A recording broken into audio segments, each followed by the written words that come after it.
Welcome to JerAwards. Today, we're going to do the Season 2 recap of Legacies. If you're new here, feel free to subscribe for daily content. If there's a day reaction, links subscribe down below. Patreon, Twitch stream, everything in between. Jerry can hang out with us, doesn't have to do his best work behind the scenes. All 32 episodes are available both on Patreon and on YouTube over on Patreon, uncut, unedited. You can check it out there or hang over here on YouTube for free.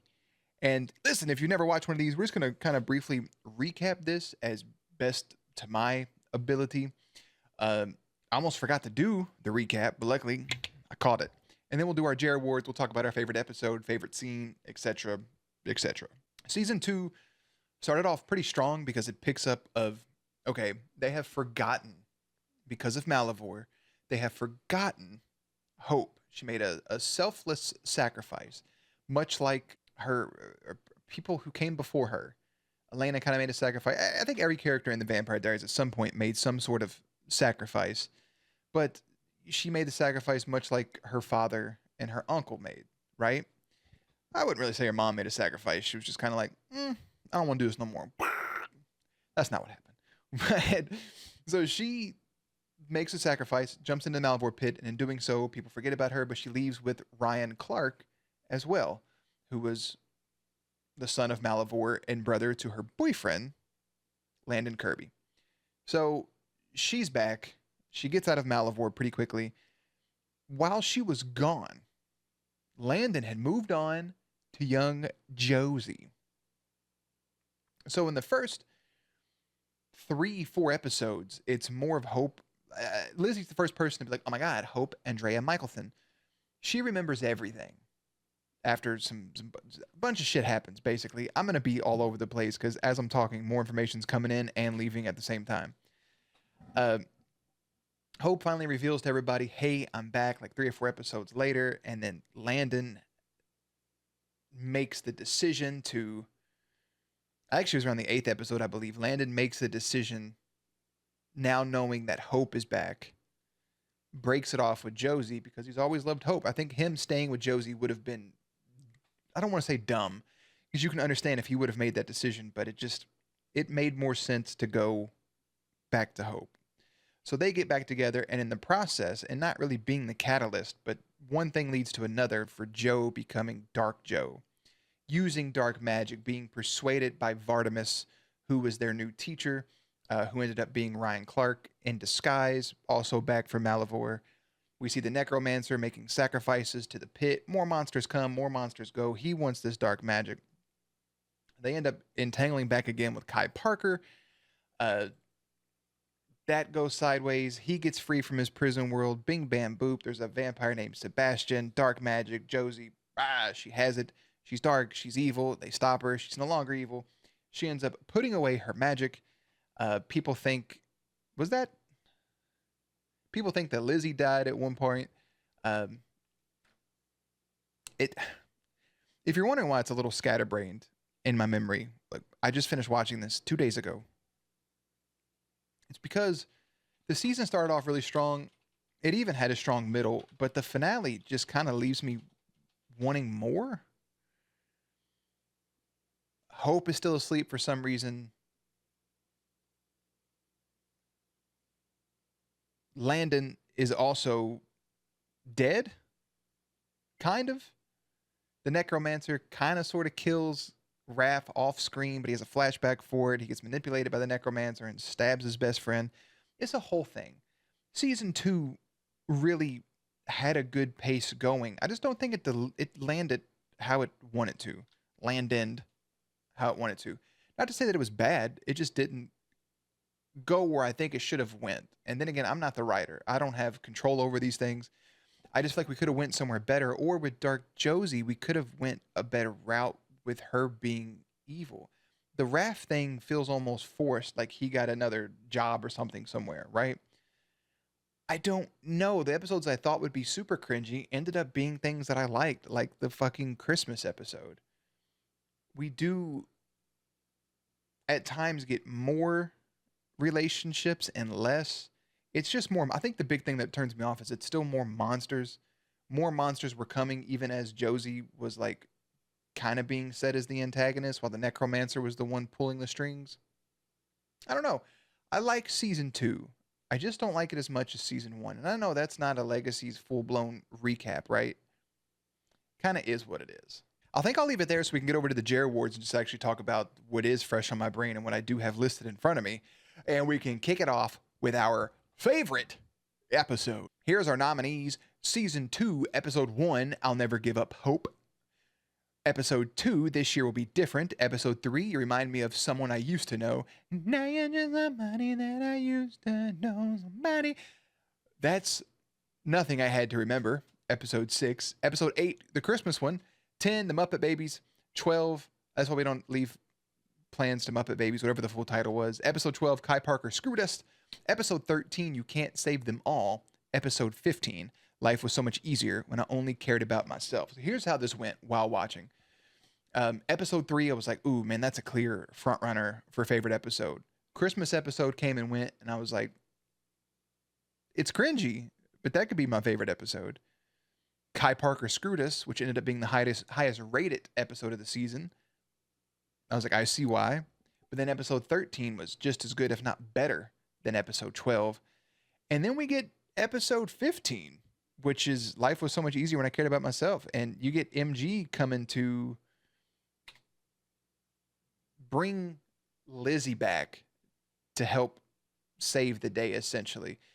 With the fake out merge, Joe thinking she's won. There's some cringy parts of the necromancer kind of calling them in as like a fighting ring, but it's just the way it flowed and felt. I think, honestly, crazy enough, episode 15, Life Was So Much Easier When I Cared About Myself, is my favorite episode for season 2. Favorite scene from season 2, episode 2, Hope telling Ethan she'd be going for QB1 in the locker room. From 2-3, Rick punching the new headmaster in the mouth. From 2-6, Freya and Hope's hug. From 2-8, Pedro seeing Santa. From 2-9, Sebastian calming MG down. And from 2-15, MG talking Lizzie into returning to the school to save the day. The Freya hug I thought was going to be a lock, but I think, oddly enough, Sebastian calming down MG when he was potentially about to go Ripper mode again was just heartwarming and just fun, and it just felt feelings. I think that ends up being my favorite moment, my favorite scene from season 2. Most heartbreaking scene, Joe knowing Landon has to pick between her and Hope. From 2-6. From 2-8, Pedro hearing that Santa isn't real. It was fucked up to say in the first place. Hope. From 2-15, Raph stabbing Landon. From 2-16, Raph asking for help, or no one caring about Lizzie's death at the fake funeral in 2-16. The most heartbreaking for me was Joe knowing Landon had to pick between them because she knew that she would lose. Is that, I keep going back and forth on who would lose the merge. Is that foreshadowing with her losing Landon back to Hope, that she would also lose herself to her sister? It makes the most sense for Lizzie to win that merge, storytelling wise. We have to wait and see what happens though. The funniest scene, the winner, is the last one. From 2-1, you're not friends, you're a montage. Lizzie to her sister when Joe is like, I think I like Landon. From 2-6, Caleb's tee-hee to MG. From 2-12, the werewolf man reveal, because that was ridiculous. From 2-13, MG to Caleb and Jeb saying, I must be cute. But the winner was from 2-15, Lizzie saying her staying to fight Joe to do the merge, that this makes up for all the bad things I've done. There was somebody in the background that must have been added in late that just said, no, it doesn't. Because even you making a sacrifice for yourself doesn't make up for how you fucking treated people all these years. Not a whole lot of smooching going on, but my favorite kiss does go to Lizzie and MG in season 2, episode 15. I feel like that's probably like an in-game relationship, kind of along the lines of Lydia. Is that her name? Lydia and Styles? Lydia Martin, right? I think that's correct. That was always set up, even though I really liked Styles and that one girl. That was a Bobcat Wolf. I can't think of her. I always forget her name because they treated her like shit. Favorite friendship, your nominees: Landon and Raph, Caleb and MG, which was your season 1 winner, Rick and Dorian, Hope and Rick, Hope and Lizzie, Joe and Landon, Joe and Hope, because there was stuff there for sure. Landon and Raph win for favorite friendship, because why wouldn't they? I mean, that is like the friendship of the show. Yeah. Favorite ship, your nominees: Hope and Landon, MG and Kim, MG and Lizzie, Dorian and Emma, Landon and Joe, Jeb and Alyssa, Caleb and Alyssa, and Hope and Joe. And Jade and Joe as well. You can go and put that on there. My favorite ship would be, it's still just Hope and Landon, because they do the same thing they did with fucking Magnus and Alec, where it's like, this is your couple, but we're going to put tension between them each and every season just for them to come back and be like, tee-hee. I don't like it, but it is what it is. Most underrated character was Wade, because he's a fucking fairy, and I love him. And it sounds so mean every time I say that. Least favorite character, Ryan Clark, because why wouldn't it be? Vermindander, Darth Vader, Vermindash, I forgot his actual name now because I wrote down something stupid. Banglador, Vardamus was Ryan Clark the whole time. Favorite character, your nominees: Hope, Rick, Joe, Lizzie, Landon, MG, Caleb, or the Necromancer. Caleb was our winner last season. This season, it belongs to MG. He's a wholesome boy. Wholesome. Your season names again for season 1 was just entitled Supernatural, All the Monsters Come Into Attack. Season 2 was initially, I'm still torn between it. Season 2 was Don't You Forget About Me, because everybody's trying to remember Hope. Like, that's what it felt like for the first half of the season. Second half, I think, would just be something dark side, because it's really just dark magic, and Josie turning to the dark side just to be saved at the end. So I don't know. But that's your season name. Season 1's better than season 2. Finale names: season 1 was No Way Home, Hope making the sacrifice. Season 2, Sleeping Beauty, because Hope and Landon are dead/asleep, respectively. Season 1 finale was way better, by the way, than the season 2 finale.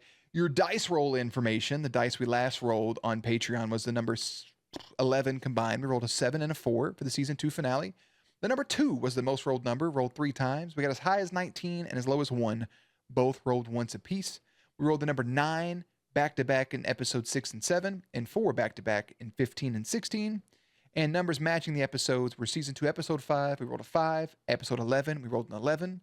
And the numbers we didn't roll were 3, 6, 10, 13, 14, 16, 17, and 20.